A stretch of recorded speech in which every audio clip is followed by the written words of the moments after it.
आता बघा प्रिव्हियस क्लासमध्ये आपण काय डिस्कस केलं होतं, टाइप्स ऑफ लीफ अरेंजमेंट केलं होतं, लीफ बद्दल डिस्कस केलं होतं आणि what is the stem.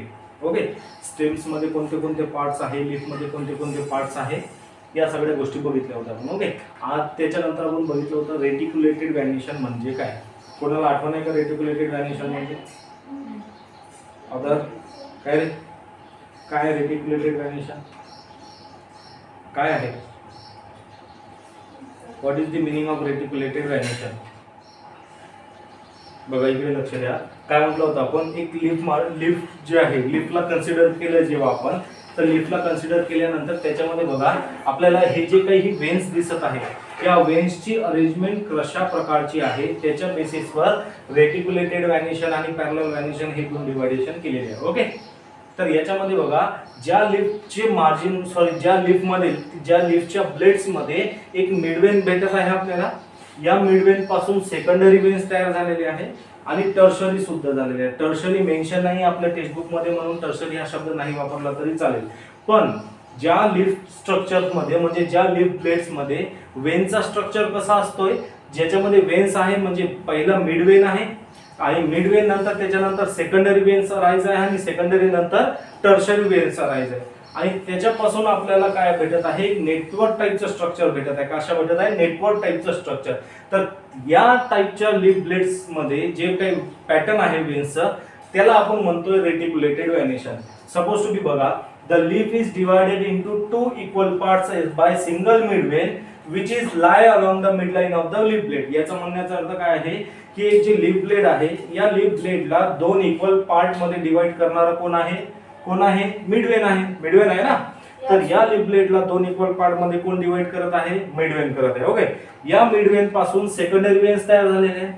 Okay, आणि या सेकंडरी वेन्स पासून एक नेटवर्क टाइपचं स्ट्रक्चर तयार होत आहे. सपोज टू बी जर मी तुम्हाला सांगितलंय की या पानाचा एवढा भाग असा कट करा आणि त्याला सेपरेटली बघा, तर त्याच्यामध्ये तुम्हाला प्रायमरी सेकंडरी वेन्स दिसणार नाही, त्याच्यामध्ये असं जाळीदार स्ट्रक्चर दिसणार. जाळीदार म्हणजे नेटवर्क टाइपचं स्ट्रक्चर दिसणार, बरोबर आहे की नाही? तर या टाइपच्या स्ट्रक्चरला आपण काय म्हणतोय? रेटिक्युलेटेड व्हॅनिशन. काय म्हणतोय? रेटिक्युलेटेड व्हॅनिशन. आफ्टर दॅट बघा, याच्यानंतर आपण पॅरलल व्हॅनिशन बघितलं होतं. इमॅजिन करा तेव्हा आली इमेज. बघा पॅरलल व्हॅनिशन आणि पॅरलल व्हॅनिशन ऍक्च्युअल मध्ये काय आहे, जर एखादा लीफ जसं आपण बघितलं उसाच्या शेतातनी भरपूर गेली असेल, बरोबर आहे की नाही? तर जे उसाचं जे पान आहे किंवा जवारचं पान जेव्हा आपण कन्सिडर करतोय, जे सरळ लंब प्रकारचं स्ट्रक्चर राहतोय, लांब स्ट्रक्चर राहतोय आणि त्याच्यामध्ये बघा अशा लाइनिंग्स दिसतात. कसं आहे? लाइनिंग्स. याच्यामध्ये कोणी प्रायमरी वेन्स आणि सेकंडरी वेन्स राहणार नाही. याच्यामध्ये काय राहणार आहे? एक second starting from the leaf base. Leaf base म्हणजे पानाची सुरुवात कुठून होते? पानाची सुरुवात स्टेम पासून. लीफ बेस पासून तर लीफ अपेक्स पर्यंत. लीफ अपेक्स म्हणजे पानाचा टोक. पानाचा टोक. लीफ बेस पासून तर लीफ अपेक्स पर्यंत जे वेन्स आहे स्ट्रेट फॉरवर्डली फॉलो होत ट्रॅव्हल करत आहे, म्हणजे running from the leaf base up to the leaf apex. या टाइपच्या जे काही आपलं लीफचं स्ट्रक्चर आहे, ज्याच्यामध्ये वेन जे आहे starting from the leaf base to up to the leaf apex, या टाइपच्या लीफ ब्लेडच्या व्हॅनिशनला आपण म्हणतो पॅरलल व्हॅनिशन. काय म्हणतोय? Parallel venation. म्हणजे ज्या लीफ ब्लेड्स मध्ये वेन्स कसे राहतात? Parallel to each other. कसे राहतात? Parallel to each other. त्या टाइपच्या व्हॅनिशनला आपण म्हणतोय पॅरलल व्हॅनिशन. जसं आपण मॅथ मध्ये एक्झाम्पल बघितलं होतं, intersecting lines and the parallel lines बघितलं होतं ना. तर इंटरसेक्टिंग लाईन कशाला म्हणतो? जे लाईन्स एकमेकाला इंटरसेक्ट होतात कुठे ना कुठे प्लेन मध्ये. आणि पॅरलल लाईन्स कशाला म्हणतात? असे दोन लाईन्स जे एकमेकाला कुठेही छेदत नाही, म्हणजे इंटरसेक्ट होत नाही, अशा लाईन्सला आपण काय म्हणतोय? Parallel lines. आणि इथे सुद्धा असे वेन्स जे एकमेकाला इंटरसेक्ट होत नाही, लीफ बेस पासून तर लीफ अपेक्स पर्यंत ट्रॅव्हल करतात, त्याला आपण काय म्हणतोय? Parallel venation. आता आपला आहे major point, that is the flower. आता मागचं जे रिव्हिजन झालंय आपला, फ्लावर्स रिलेटेड पॉइंट तुम्हाला बघायचे आहे. ठीक आहे? तर फ्लावर्स मध्ये काय काय आहे, कशापासून काय अटॅच असतो, या सगळ्या गोष्टी. आता बघा, या फ्लावरला जर कन्सिडर केलंय आपण, तर हे जे दांडी ज्याला दिसत आहे त्याला आपण स्टॉक म्हणतो. काय म्हणतोय? स्टॉक. याला एक पर्टिक्युलर नाव आहे, ते काय आहे आपण डिस्कस करू. बघा, the flower may have a long or short stalk called as pedicel. म्हणजे आपण कोणताही फ्लावर जेव्हा आपण बघा जास्वंदाचं फुल जेव्हा तोडायला जातो, जे उलटा लटकून राहतोय ना, ओके, त्याची दांडी कशी असते? भरपूर लांब असते, म्हणूनच लटकते तो मा उलटा. भरपूर दांडी लांब आहे त्याची, म्हणजे लॉंग आहे, बरोबर आहे की नाही? ते काय आहे ते that is nothing but the pedicel. काय आहे तो पेडिसेल. म्हणजे हे जे दांडी आहे ज्याच्या भरोशावर फूल जे आहे अटॅच असतो स्टेमला. कशाला? स्टेमला. त्याला आपण काय म्हणतोय? पेडिसेल. आणि हे जे पेडिसेल आहे मे बी शॉर्ट और मे बी लॉंग. म्हणजे छोटा सुद्धा झेंडूचा फूल बघा तुम्ही, त्याचा जे पेडिसेल आहे म्हणजे त्याची जी दांडी आहे छोटी असते की नाही. किंवा आपण बघा स्वास्तिकचं झाड बघा, स्वास्तिकचे फुलं बघा, त्याची दांडी भरपूर छोटी असते. का बरं? म्हणजे टाइप्स आहे ते. म्हणजे पेडिसेल कसे असू शकतात, एकतर लॉंग स्टॉक वाले किंवा शॉर्ट स्टॉक वाले. समजलं इथपर्यंत? तर हे जे पार्ट आहे, हे जे दांडी आहे जे स्टेमला अटॅच आहे फुला आणि दुसऱ्या साईडला फ्लूला अटॅच आहे, त्याला आपण म्हणतोय पेडिसेल. समजलं इथपर्यंत? It may be long or short. One end of the pedicel is attach to the stem. आता हे जे पेडिसेलचा एक एंड जे आहे कॉमन गोष्ट आहे कुठे अटॅच आहे? आपल्या स्टेमला. ओके. नेक्स्ट बघा, the other part of the pedicel is expanded and swollen. आता बघा या पेडिसेलचा एक पार्ट अटॅच आहे कुठे? स्टेमला. कुठे? स्टेमला. दुसरा पार्ट कुठे अटॅच? कशा प्रकारचा आहे? एक्सपांडेड म्हणजे पसरलेला आणि स्वोलन म्हणजे फुगलेला. कसा? फुगलेला. आता याचं कारण काय? जर सपोज तुम्ही माझ्या हाताला मी एक पेडिसेलचा स्ट्रक्चर देतोय आणि हे पेडिसेल आहे, याला जर मी येते हे फ्लावर्स टाइपचं स्ट्रक्चर. ओके. जर मी याला याच्यावर उभं करतो म्हणलं राहणार आहे का? नाही. कारण की हा पॉइंटेड आहे. जर याला मी एक्सपांडेड आणि स्वोलन टाइपचं स्ट्रक्चर दिलं, फुगीर भाग दिला, तर याला बेस चांगला भेटणार की नाही? या फुलाला बरोबर उभं राहत आहे.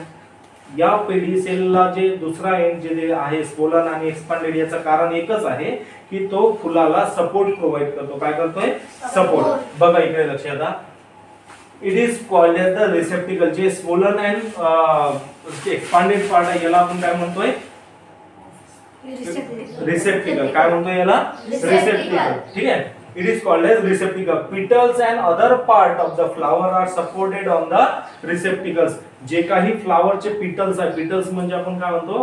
पाकळ्या. आणि फ्लावरच्या जेवढे ही पार्ट आहे, पूर्ण ए टू झेड जेवढे पार्ट आहे ते कम्प्लिटली अटॅच आहे. कशावर? पिटल्स. कशावर? रिसेप्टिकलवर. कशावर? रिसेप्टिकल. म्हणजे रिसेप्टिकल काय करत आहे? वरचे फ्लावरला, त्याच्या पूर्ण पार्ट्सला, पिटल्सला सपोर्ट प्रोव्हाइड करत आहे. काय करत आहे? सपोर्ट. त्यांनी तेच म्हटलंय petals and other part of the flower are supported on the receptacles. आता याच्यानंतर calyx, corolla, androecium, gynoecium are the different types, different parts of the flower. आता कॅलिक्स काय आहे, कोरोला काय आहे, अँड्रोशियम आणि गायनोशियम हे चेक करू आणि आजचा लेक्चर इथे थांबवायचा प्रयत्न करू. आता बघा androecium. First of all androecium जर विचार केलाय आपल्याला स्ट्रेट फॉरवर्ड मध्ये एकच आन्सर द्यायचा असेल तर androecium is the male reproductive part of the flower. काय आहे? Male reproductive part of the flower. बघा इकडे, this is the male reproductive part of the flower. It consist of a stamen. आता बघा मेल रिप्रोडक्टिव्ह पार्ट म्हणजे बघा इथे तुम्हाला क्लिअरली दिसेल. हे बघा, हे झालंय तुमचं अँड्रोशियम. या दांडीला जसं आपण फुलाच्या दांडीला आपण काय म्हणलाय? पेडिसेल. त्याच प्रकारे हे जे आपलं अँड्रोशियम आहे त्याची हे जे दांडी आहे ज्याने वरचा अँथर अटॅच आहे फ्लावरच्या खालच्या पार्ट सोबत, त्याला म्हणतात फिलामेंट. काय म्हणतात? फिलामेंट. आणि या फिलामेंटच्या अप्पर साइडला हे जे बल्क मध्ये दिसत आहे तुम्हाला, बल्की स्ट्रक्चर दिसत आहे ना, याला म्हणतात अँथर. काय म्हणतात? अँथर. त्यांनी तेच म्हटलंय बघा, इट कन्सिस्ट ऑफ ए स्टेमन. स्टेमन म्हणजे ज्या अँथर ज्यातनी अटॅच आहे. ओके. त्याच्यानंतर बघा, each स्टेमन is made up of the anther and filament. Anther and filament म्हणजे हा जे स्टेमन आहे कशाने बनलेला आहे? फिलामेंट आणि अँथरने. हे जे दांडी टाइपचा स्ट्रक्चर आहे, हे बघा, हे बघा, हे पूर्ण दिसत आहे तुम्हाला, याला म्हणतात स्टेमन. काय म्हणतात? स्टेमन. आणि स्टेमन कशाने बनलेला आहे? फिलामेंटनी आणि अँथरने. कशाने? फिलामेंटनी आणि अँथरने. हे झालंय तुमचं अँड्रोशियमचे पार्ट्स. आता बघा याच्यामध्ये सुद्धा जर जास्त डिटेल मध्ये तुम्हाला यावर्षी नाहीये तर या अँथर मध्ये पुलन क्रेन्स असतात आणि मिझोपोर्चिया असतात, पण हे तुम्हाला यावर्षी नाहीये तर एवढं लक्षात ठेवलं नाही तरी चालेल.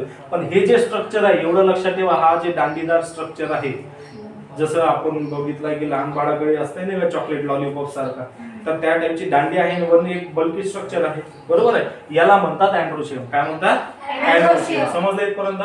गायनोशियम काय आहे तर जसं आपण अँड्रोशियमला काय म्हटलं आहे? Male reproductive part. त्याच प्रकारे गायनोशियम आहे फिमेल रिप्रोडक्टिव्ह पार्ट. काय आहे? Female reproductive part. आता बघा this is the female reproductive part of the flower.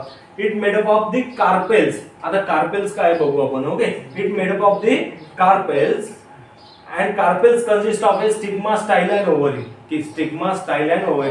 आता कार्पेल्स काय आहे बघा, जे कशाने बनलेलं आहे, स्टिग्मा, स्टाईल आणि ओव्हरी. हे बघा, स्टिग्मा, स्टाईल आणि ओव्हरी.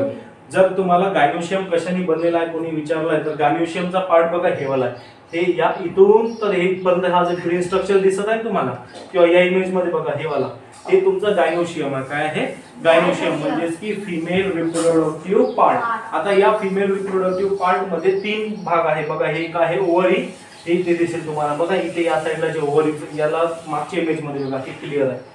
याला काय म्हणतात ओव्हरी. काय म्हणतात ओव्हरी. त्याच्यानंतर तुम्हाला भेटणार स्टिग्मा, म्हणजे हे जे ग्रीन कलरचं स्ट्रक्चर आहे वर जे असं फुलासारखं तयार झालंय की नाही, तर याला म्हणतात स्टिग्मा. काय म्हणतात स्टिग्मा. ओव्हरी झालाय, स्टिग्मा झालाय. आणि स्टिग्मा आणि ओव्हरी ज्यांनी अटॅच आहे त्याला म्हणतात स्टाईल. काय म्हणतात स्टाईल किंवा स्टाईल. ठीक आहे. तर गायनोशियम कशा प्रकारे तयार झालेला आहे बघा. This is the made up of the carpels and carpels consist of stigma, style and ovary. म्हणजेच की फिमेल रिप्रोडक्टिव्ह पार्ट जे गायनोशियम आहे कशाने तयार झालेला आहे, कशाने तयार झालेला आहे, कशाने तयार झालेला आहे गायनोशियम, कशाने तयार झालेला आहे, स्टिग्मा, ओव्हरी आणि स्टाईल या तिन्हीने कंबाइनली पार्ट झालेला आहे कार्पेल तयार. आणि ते कार्पेलला आपण काय म्हणतो गायनोशियम. गायनोशियम म्हणजे फिमेल रिप्रोडक्टिव्ह पार्ट. समजलं इथपर्यंत गायनोशियम काय आहे. ते clear complete image of androecium and this is the clear and complete image of gynoecium. समजलं इथपर्यंत अँड्रोशियम अँड गायनोशियम काय आहे, काही डाऊट आहे नक्की. आता बघा कॅलिक्स काय आहे. कॅलिक्स बघा आता तुम्हाला क्लिअरली असेल तर in the bud condition the petals are covered by हे leaf like part, leaf like part called as sepals which are green in colour and they form the calyx. आता बघा याच्यामध्ये कॅलिक्स क्लिअरली नाही आहे. हे कारण की पूर्ण फुल म्हणजे भरलेलं फुल आहे, म्हणजे पूर्ण उगलेलं फुल आहे. जेव्हा हा फुल कळीच्या फॉर्म मध्ये असतो, कशाच्या, कळीच्या, तर हे जे सिपल्स आहे, हे जे सिपल्स आहे असे पानासारखे त्याच्यावर अटॅच असतात. तुम्ही जेव्हा कोणताही फुल बघसाल, कोणताही रेड कलरचा फुल बघा, पण ते जेव्हा कळी असते तर तो ग्रीन कलरची दिसते. बरोबर आहे की नाही. ते हे जे सिपल्स आहे त्याच्यावर असं पूर्ण कव्हरिंग केलेलं राहतात. बरोबर आहे. तर त्यांना म्हणतात कॅलिक्स. काय म्हणतात कॅलिक्स. म्हणजे हे जे आता समजा हे फुल उघडलेलं आहे म्हणून, तर हे बी म्हणजे छोटा असतात जेव्हा, म्हणजे उगवाच्या आधीची गोष्ट. ओके, तेव्हा या बघा हे जे सिपल्स आहे कम्प्लिटली अटॅच असते आणि पूर्ण राउंडेड असतात. बरोबर आहे की नाही. तर या सिपल्सला म्हणतात कॅलिक्स. काय म्हणतात कॅलिक्स. जे फॉर्म आहे कॅलिक्स आणि corolla. Okay, calyx in the bud condition. Bud condition म्हणजे जेव्हा फुलाची बी असते नाही का, सुरुवात असते जेव्हा कडी राहतो, ज्याला म्हणतो कडी, जेव्हा कडी राहतोय फुल त्यावेळेसला जे petals are covered by the leaf like part called as सिपल्स.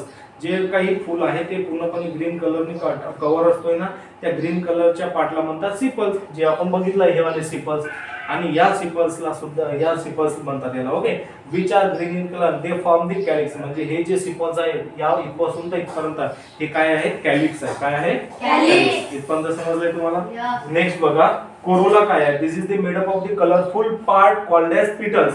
Observe the shape, colour and the smell of the corolla of the various flowers like rose, chrysanthemum, hibiscus आणि मोरा इटीसी. आता बघा कोरोला काय आहे, हे जे जेवढी पिटलचा पार्ट आहे आपलं, म्हणजे फुलाच्या टोकापासून तर ते सिपल्स पर्यंत जे पाकळ्या जे म्हणतात ना आपल्याला, त्या पाकळ्याचं जेवढंही पार्ट आहे हे वाला, याला म्हणतात कोरोला. काय म्हणतात कोरोला. कोरोला कशाने तयार झालाय, पिटल्सने. कशाने, जे पिटलचं संपूर्ण भाग आहे या पिटलच्या संपूर्ण भागाला काय म्हणतात कोरोला. समजलंय. याच्यामध्ये कोरोलामध्ये त्या पिटलचं कलर, स्मेल, स्ट्रक्चर सगळ्या गोष्टी आल्या.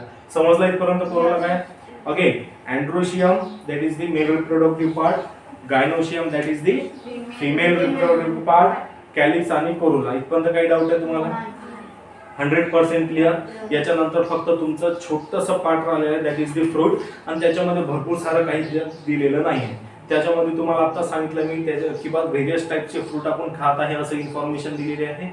आणि त्यात व्हेरियस टाईपचे फ्रूट जेव्हा आपण बघतोय तर ते काही फ्रूटचे जे बी आहे आतमध्ये राहतात आणि काही फ्रूटचे फॉर एक्झाम्पल कॅशूनटचे जे सीड्स आहे कसे राहतात, बाहेरच्या साईडला राहतात. बरोबर आहे की नाही. जे असे कोणतेही फ्रूट आहेत ज्याचे जे सीड्स आहेत दोन इक्वल पार्ट मध्ये डिवाइड होत असेल तर ते कोणते झाले, डायकॉटिलेडन. कोणते, डायकॉटिलेडन. आणि असे सीड जे दोन भाग मध्ये इक्वली डिवाइड होत आहेत ते कोणते झाले, मोनोकॉटिलेडन. अशा बेसिक इन्फॉर्मेशन फ्रूट या टॉपिक वर दिलेले आहे, ते तुम्ही रीड आउट करून घेसाल. नाही जमलं तर मग त्याच्यावर सुद्धा आपण व्हिडिओ लेक्चर बनवून घेऊ. इथपर्यंत काही डाऊट आहे, पुरं क्लिअर झालेलं आहे आतापर्यंत जेवढे झालंय आपला. ओके, लिफ मार्जिनचे टाइप्स, लिफ ब्लेडचे टाइप्स, वेन्स कोणत्या कोणत्या प्रकारचे असतात, रेटिक्युलेट व्हायनेशन काय, पॅरलल व्हायनेशन काय आहे, समजलंय सगळं. हा चॅप्टर इथे आता तुमचा संपलेला आहे. याच्या व्हिडिओ लेक्चरला तुम्ही रिव्हिजन मध्ये घेऊन घ्या आणि याच्यानंतर आपण डायरेक्ट आता इंग्लिशचा हा टॉपिक कडे वळू. यात नाहीतर मग सायन्सचा थर्ड चॅप्टर चालू करू. ठीक आहे, इथपर्यंत काही डाऊट आहे? ओके, क्लिअर सगळं. ओके, आजच्या दिवस थांबून जाईल. ठीक आहे.